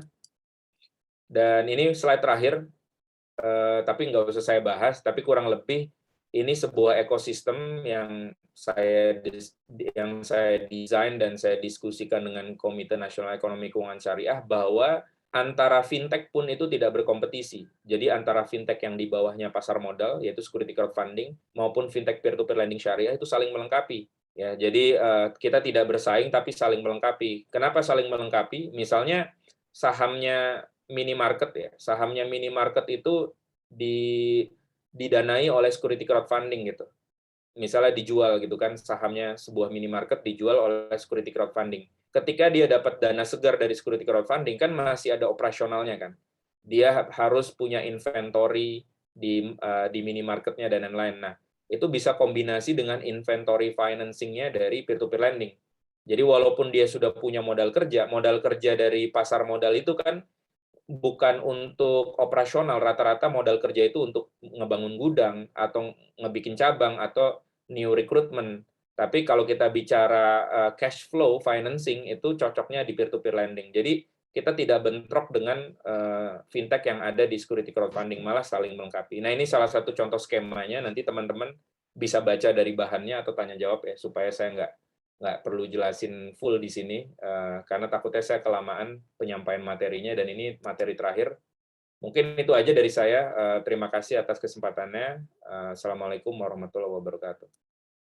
Waalaikumsalam warahmatullahi wabarakatuh. Terima kasih banyak Bapak Lutfi. Oke, selanjutnya kita langsung saja ke sesi pertanyaan ya. Di sini udah ada beberapa pertanyaan. Yang pertama akan saya bacakan dari Husni Mubarok. Bertanya untuk Bapak Lutfi, faktor-faktor apa saja yang mendukung industri keuangan syariah Malaysia bisa lebih maju dibanding Indonesia? Bagaimana perkembangan teknologi industri keuangan syariah digital menghadapi era digital 5G? Terima kasih atas penjelasannya. Baik, langsung dijawab atau bagaimana Pak Lutfi? Atau saya bacakan yang lainnya? Terserah panitia, boleh dicatat dulu atau mau langsung dijawab. Saya ikut aja. Saya berpertanyaan ini untuk Pak Rian. Jadi satu pertanyaan untuk Pak Lutfi, satu untuk Pak Rian. Di sini ada dari Yuliaya Fitri, Universitas Musirawas. Izin bertanya kepada Pak Rian, dampak apa saja yang akan timbul dari penggunaan fintech syariah bagi pengembangan industri dan bagaimana cara mengatasi dampak tersebut. Jadi kita ambil dua pertanyaan dulu, satu untuk Pak Lutfi dan satu untuk Pak Rian. Untuk pertanyaan yang lainnya akan menyusul. Allah. Siapa dulu dari panitia? Siapa dulu? Pak Fitrian dulu. Pak Rian dulu atau mungkin? Ya, Pak Rian. Oke. Terima kasih Mbak Salama ya. Bukan ya? Benar ya, Yuliaya Fitri dari Universitas Musirawas. Bagaimana dampak? Ya, kalau kita sebenarnya terkait masalah dampak tadi sempat saya singgung dan juga dibahas juga oleh Pak Lutfi ya, secara tersirat sebenarnya dengan munculnya fintech itu adalah akan setidaknya merubah kebiasaan masyarakat ya. Yang dulu awalnya mungkin kita terbiasa dengan sistem bank atau mungkin lembaga keuangan yang apa ya, saya bilang yang mungkin jadul gitu ya mungkin ya, yang segala sesuatunya harus serba menggunakan kertas ya, mencatat dan lain sebagainya ya, harus datang ke kantor. Dengan adanya fintech ini otomatis akan sedikit merubah ya dari kebiasaan masyarakat ya, yang akhirnya segala sesuatunya serba digital, serba online ya, serba praktis. Nah, pada akhirnya menurut saya ke depannya para pemain lama ya, industri keuangan baik itu bank maupun non bank ya, mau tidak mau harus menyesuaikan dengan adanya transformasi dari perkembangan fintech ini ya. Tadi sudah disebutkan oleh Pak Lutfi juga, sekarang itu eranya era kolaborasi ya. Jadi saya pikir dengan adanya fintech ini bisa dimanfaatkan oleh para pelaku yang lama ya untuk mulai mungkin mendekati ya, mendekati para para stakeholder ya yang sudah bermain lama di fintech untuk melakukan kolaborasi. Kalau saya pikir kalau misalkan para pemain lama ini membangun sistem dari awal, dari nol, saya pikir itu akan cukup merepotkan ya, membutuhkan waktu dan cukup biaya yang juga tidak sedikit ya. Jadi saya pikir ke depan kita akan terbiasa ya melihat kolaborasi-kolaborasi antara lembaga keuangan yang lainnya. Mungkin seperti itu, Mbak Salama. Terima kasih pada Pak Rian. Mungkin selanjutnya Pak Lutfi menjawab pertanyaan dari yang tadi. Boleh diulang nggak tadi pertanyaan yang Malaysia apa tadi? Iya, ini faktor-faktor apa saja yang mendukung industri keuangan syariah Malaysia bisa lebih maju dibanding Indonesia? Bagaimana perkembangan teknologi industri keuangan syariah digital menghadapi era digital 5G? Ya, itu. Itu dari Bapak Lutfi, Bapak Husni Mubarok. Ya, terima kasih Pak Husni Mubarok. Jadi kalau kita pisahin ya antara keuangan syariah dengan fintech syariah. Kalau secara keuangan syariah memang regulasinya di Malaysia itu lebih advance gitu ya. Dan kenapa lebih berkembang? Karena ketika implementasi itu lebih menyeluruh. Misalnya contoh ya, kita baru akhir-akhir ini kan merger bank syariah. Terus even waktu merger bank syariah nggak langsung segera misalnya ada pemindahan payroll-nya pegawai negeri yang muslim langsung ke bank syariah. Nggak ada, keberpihakannya nggak langsung gitu ya. Tapi kalau di Malaysia itu dari awal bank syariah lahir, keberpihakannya itu kencang sekali gitu ya dari regulasi. Ya, walaupun di Indonesia juga udah mulai terjadi kan ada lembaga seperti KNEKS ya di bawah presiden langsung dibuat untuk memantau perkembangan ekonomi syariah gitu. Kita sangat appreciate. Link aja yang tadinya konvensional didorong untuk memiliki link aja syariah itu kan juga dari pemerintah gitu ya. Bahkan sampai sekarang kemarin saya juga ngobrol sama Pak Afdal, itu bagian yang di KNKS yang megang industri halal gitu ya. Ya bahkan sampai kita nge-push misalnya platform-platform e-commerce terutama yang punya kuliner online gitu ya untuk menampilkan setidaknya label non halal. Karena kalau kita lihat undang-undang yang di BPJPH, itu bukan hanya diwajibkan sertifikat halal, tapi kalau kita jelas-jelas menjual sesuatu yang haram, itu harus ada non-halal, logo non-halal gitu. Nah kan sering kita kekecoh ya di restoran-restoran yang kuliner online, itu nggak ada tanda non-halal gitu ya, kalau jelas-jelas dia jual alkohol atau mengandung babi. Nah, kalau dilihat dari itunya, Malaysia memang unggul ya ekonomi syariahnya karena lebih dipaksa, lebih membumi dan lebih ada keberpihakan. Kita sedang menuju ke sana. Tapi kalau kita bicara fintech, Malaysia itu kalah jauh sama fintech di Indonesia. Yang pertama dari sisi jumlah pelakunya. Pertumbuhan fintech syariah di sini jumlahnya lebih besar, bahkan bukan dibanding Malaysia saja, tapi dibanding dunia. Jadi kalau kita adu ya antara asosiasi yang di Indonesia sama asosiasi yang di dunia, masih lebih banyak di Indonesia playernya. Itu yang pertama. Terus yang kedua adalah bukan hanya jumlah playernya, tapi jumlah performanya, performa pencairannya, performa pendanaannya itu masih lebih banyak di sini. Gitu. Bahkan sebelum pandemi itu di 2019, di 2020 awal sebelum pandemi itu saya sempat ke Malaysia, ketemu Security Commission Malaysia, itu kayak OJK-nya Malaysia, bahkan fintech Amanah disuruh buka di sana. Kenapa disuruh dibuka di sana? Karena untuk berkompetisi dengan local player, karena local player-nya geraknya tuh lambat gitu. Mereka butuh booster gitu kan. Tapi ya qadarullah karena karena pandemi ya kita nggak jadi follow up ke sana. Tapi itu menandakan bahwa memang fintech di Indonesia lebih maju. Hanya saja saya bisa meng-highlight nih kekurangan teman-teman di Indonesia ya, ekonomi syariah in general maupun fintech syariah. Kita tuh nggak bisa mempackaging secara internasional dibanding Malaysia. Publikasi internasional tuh jarang banget. Coba deh, kalau lihat publikasi-publikasi internasional yang menyorot ekonomi syariah ataupun fintech syariah, itu berhenti di Malaysia. Nggak ada tuh yang di Indonesia. Dan misalnya siapa? Sekarang yang suka ngeluarin publikasi, misalnya Red Money, yang dari Malaysia tuh medianya. Terus apalagi yang dari Dinar Standards yang dari Middle East gitu ya. Pernah nggak nyorot ke Indonesia? Enggak. Karena pas saya pelajarin, karena jurnalis-jurnalis mereka itu cuma ngelihat dari browsing website gitu.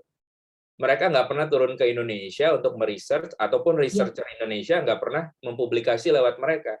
Jadi mereka cuma punya publikasinya dari Malaysia. Ini yang saya lihat gap-nya di sini. Jadi ya untuk teman-teman yang akademisi, tolong ketika mereview fintech atau melakukan tulisan fintech, tolong go internasional deh. Kasihan teman-teman fintech syariah itu atau ekonomi syariah kita nggak kesorot. Jadi kalau saya bisa bilang Malaysia itu memang advance sekali ya untuk mempackage publikasinya dia. Jadi yang tersorot hanya model-model yang ada di Malaysia. Mungkin itu sih kalau dari saya.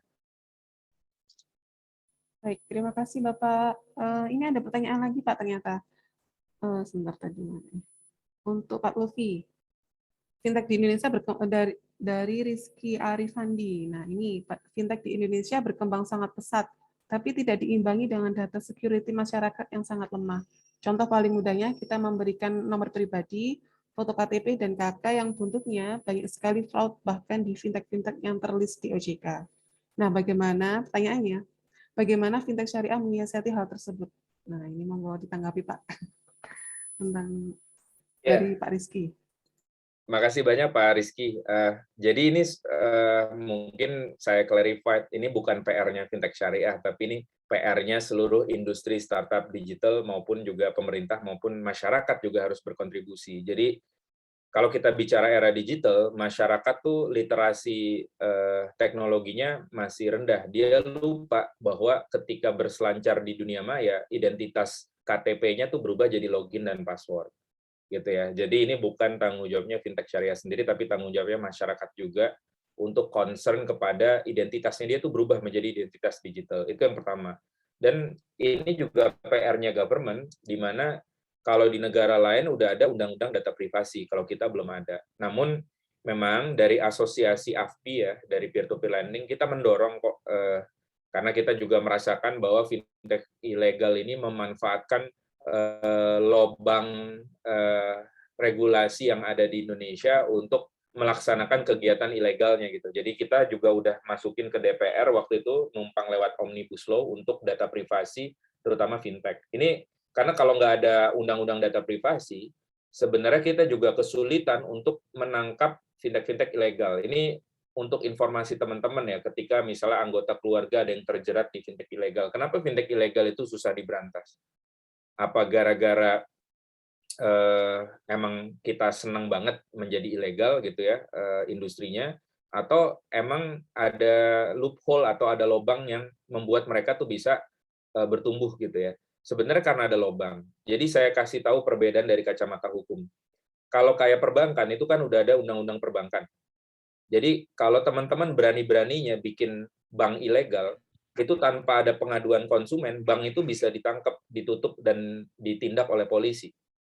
Ya kan? Karena polisi bisa bertindak sesuai undang-undang, bisa jadi kasus gitu kan, ada bank ilegal. Nah, tapi kalau ada fintech ilegal, karena fintech ini cuma diatur oleh peraturan OJK, ya kan itu bukan undang-undang, peraturan OJK saja gitu ya. Jadi kalau tidak ada pengaduan konsumen yang dirugikan oleh fintech tersebut, maka nggak ada delik aduan, nggak bisa ditindak. Nah, seringkali korban fintech ilegal ini udah terlanjur malu, terlanjur depresi, terlanjur batinnya ketekan, akhirnya ngumpet.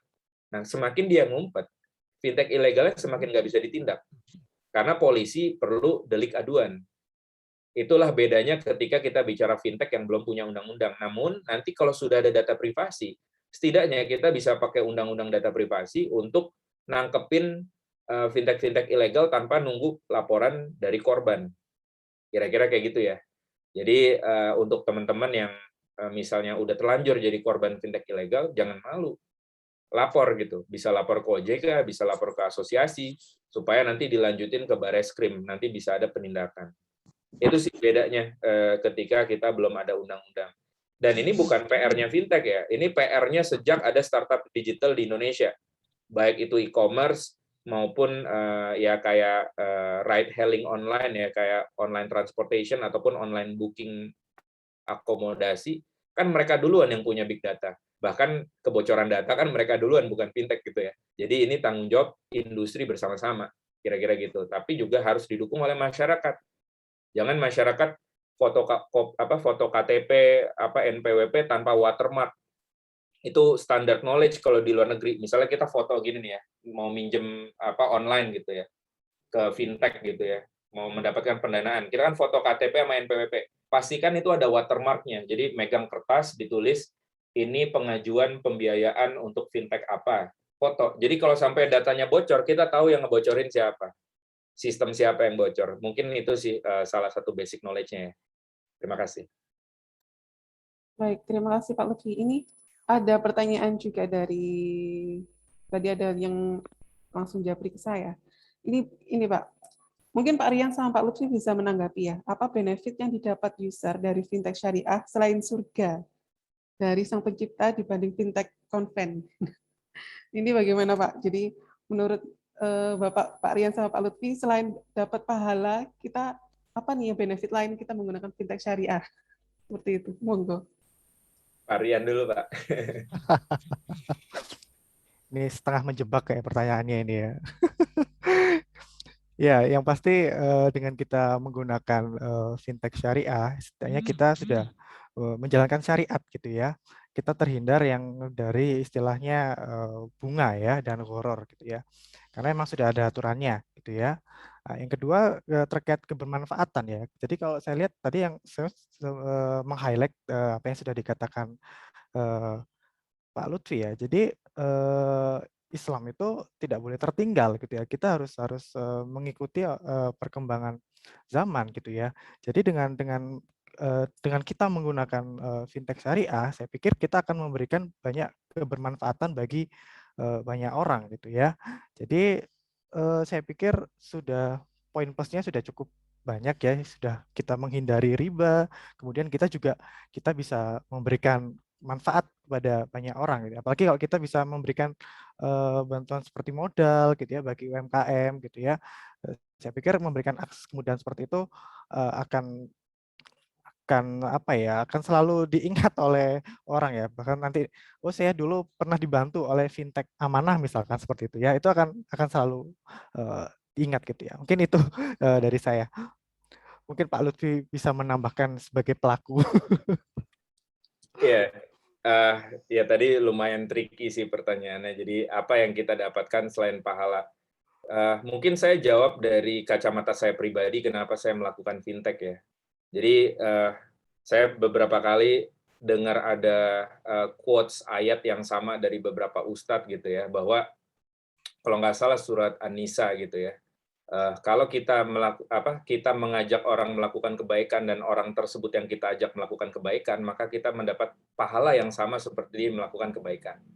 Nah, itulah kenapa produk-produk yang saya munculin di Amanah itu basically semua ada historinya gitu ya. Salah satu contoh, saya terakhir itu ngeluarin produk pendanaan porsi haji itu gara-gara saya terakhir naik haji itu 2019.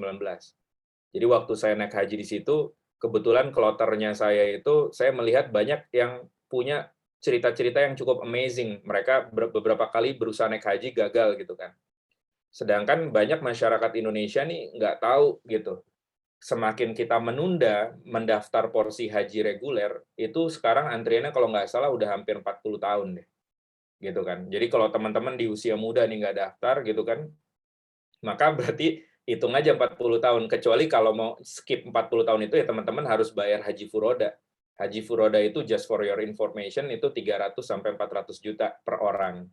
Dan itu even haji furoda itu di masa pandemi gini, setelah masa pandemi mungkin nggak semudah dulu gitu. Mungkin kalau dulu haji furodanya bisa di tahun yang sama, atau kalau haji plus nunggu 5 tahun.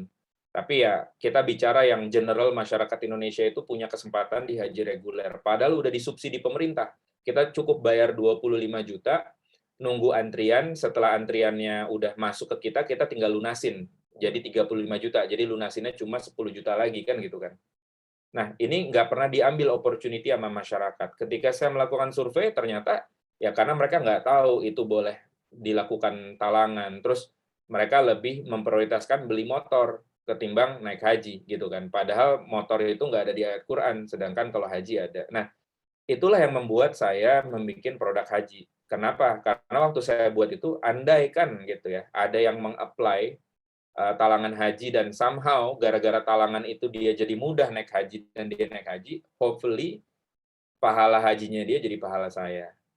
Kurang lebih kayak gitu. Nah, kalau itu kita terapkan dengan konsep yang sama, ya tadi misalnya kalau ini dari kacamata penyelenggara ya, bukan dari kacamata pengguna gitu. Kalau dari kacamata penyelenggara, andai kata nih ada pendanaan UMKM secara syariah dan mereka dapat, kira-kira berapa kepala di anggota keluarga tersebut yang terselamatkan dari riba tadi yang katanya Pak Rian gitu kan. Berarti hopefully itu jadi pahalanya saya dan pahalanya ya karyawan-karyawan yang ada di Amanah. Kurang lebih itu persepsinya saya sebagai penyelenggara. Nah, kalau persepsi teman-teman, kalaupun teman-teman belum perlu fasilitas fintech, setidaknya ya mendakwahkan fintech, jangan sampai against gitu ya. Jadi misalnya contoh ya, kan kita masih tahu kadang-kadang di lapangan masih ada yang against dengan bank syariah gitu kan. Ya mungkin ya ada beberapa praktek yang karena oknumnya jadi tidak murni syariah atau karena ada lain hal, tapi kan kita melihat secara gambaran besarnya nih bahwa semua berusaha untuk syariah dan meningkatkan ekonomi umat secara syariat gitu. Jangan sampai kita malah yang menolak bahkan yang menentang gitu. Jadi lebih baik kita nggak menentang kalau nggak bisa mendukung, atau kalau bisa mendukung kita mendukung. Nah, salah satu mendukung tadi ya tadi dengan ikut sesi literasi kayak gini, ketika udah tahu sampaikan supaya yang tidak syariah gitu kan. Terus bagi korban-korban yang udah terjerat fintech ilegal itu bagaimana? Itu kan bagian dari dakwah ya. Kalau teman-teman lebih antusias lagi, ya persiapkan dirinya ketika masa-masa belajar nih jadi mahasiswa, ya tadi dengan pengetahuan-pengetahuan teknologi.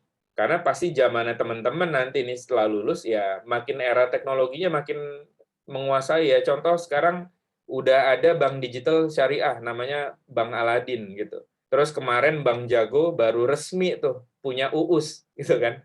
Lihat, itu teman-teman dikelilingin produk-produk digital yang syariah gitu. Kalau kita nggak bisa keep up, ya sorry to say gitu kan, ketinggalan kloter yang isi orang lain.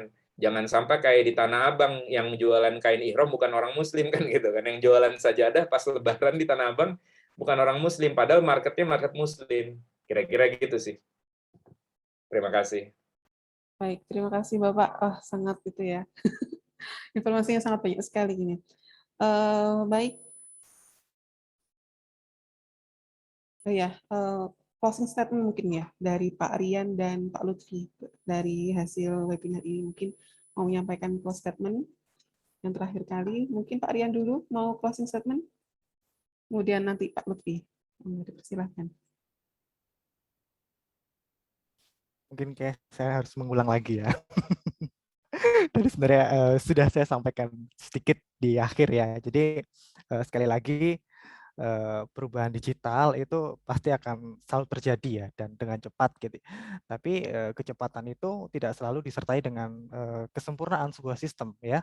Jadi siap atau tidak ya kita harus menyongsong itu ya, harus melewati itu. Jadi masa depan kita ya, masa depan keuangan ya khususnya itu memang sekarang ada di genggaman gitu ya. Jadi akses inklusi keuangan itu semakin semakin nyata ya, semakin dekat gitu ya. Jadi kalau saya dulu ingat waktu saya kerja di bank dulu tahun 2013 ya, saya pernah berdiskusi dengan salah satu manajer. Mereka bilang ke depan kita sudah tidak membutuhkan teller dan CS. Semua akan digantikan dengan teknologi. Mungkin di depan nanti frontliner itu hanya ada satpam ya.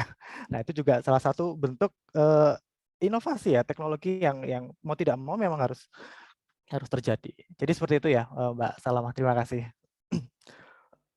Ya, terima kasih Pak Rian. Selanjutnya closing statement dari Pak Lutfi. Dipersilahkan Pak. Ya, terima kasih.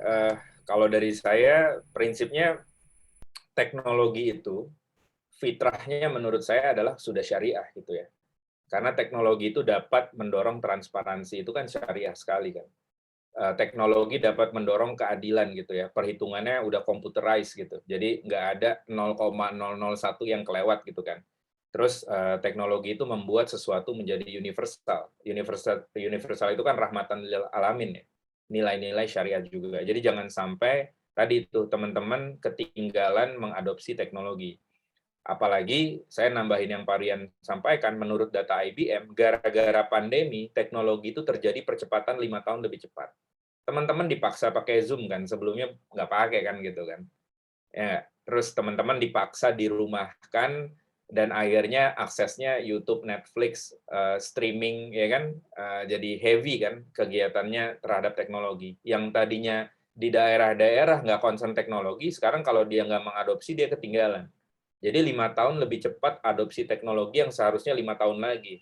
Nah, ini kan menjadi sebuah tantangan termasuk peluang. Apalagi kalau teknologi dikaitkan ke ekonomi syariah. Ekonomi syariah itu sangat kaya ya. Ada zakat, ada wakaf. Zakat aja ada zakat pribadi, ada waris.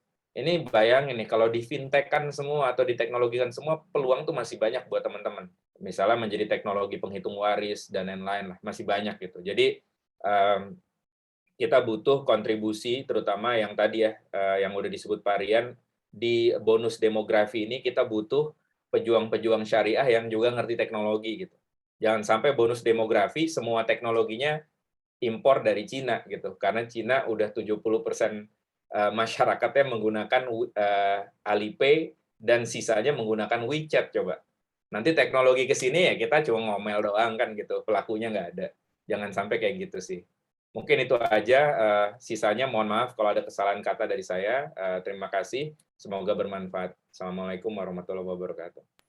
Waalaikumsalam warahmatullahi wabarakatuh. Terima kasih banyak kepada Pak Rian dan Pak Lutfi atas materi hari ini. Kalau boleh saya simpulkan dari pertemuan kita hari ini ya, jadi memang fintech itu sebenarnya sudah Indonesia banget. Jadi kita masyarakat itu nggak perlu yang terlalu aneh dengan fintech karena memang udah gotong royong dan tolong menolong itu udah mengakar di masyarakat Indonesia.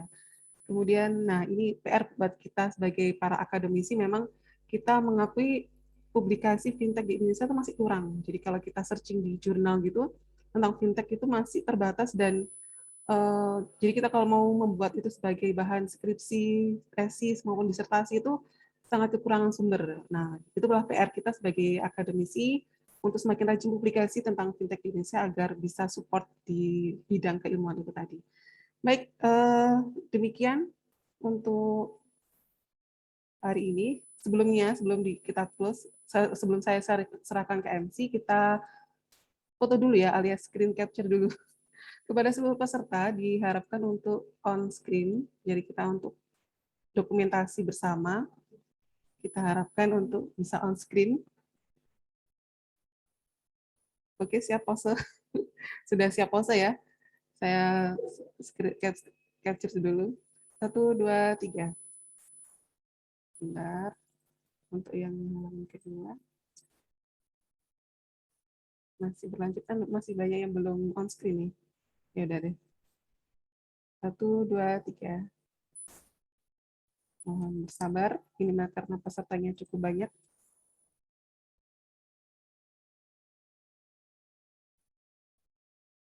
Baik, terima kasih semuanya. Saya kembalikan ke MC kepada Mbak Mila. Terima kasih. Monggo Mbak Mila. Assalamualaikum warahmatullahi wabarakatuh. Waalaikumsalam warahmatullahi wabarakatuh. Baik, terima kasih Ibu Salamah.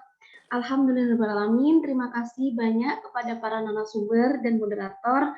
Materinya sangat berbobot dan memberikan insight yang sangat luar biasa sekali. Para hadirin yang kami hormati, demikianlah acara kita hari ini.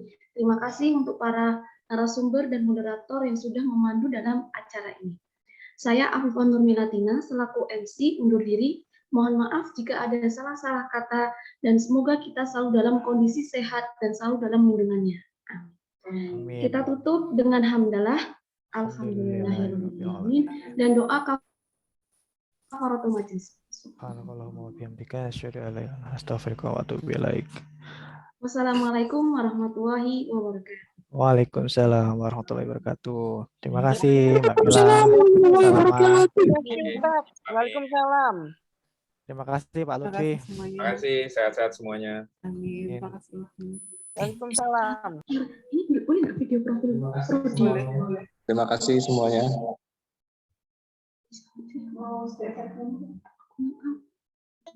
Terima kasih banyak, Pak. Makasih Pak Novi. Terima kasih Pak Novi. Makasih Bu, makasih.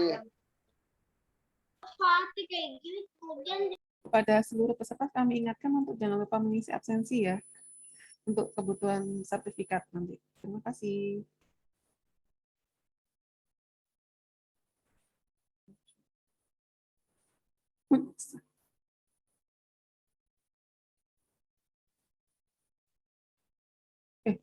Belum.